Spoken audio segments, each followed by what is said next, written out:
So more in the saga of doing these box beams. I'm up on a ladder right now, and I'll show you what's kind of going on.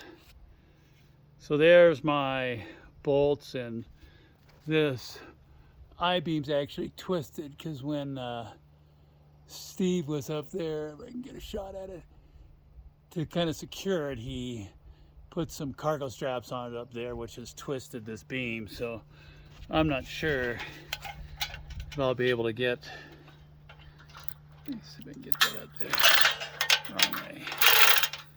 I'm not sure I'm going to be able to get that to line up.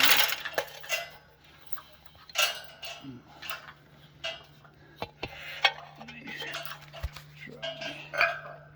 A little high.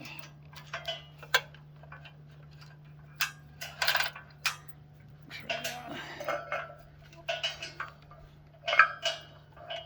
Man, now I'm a little low.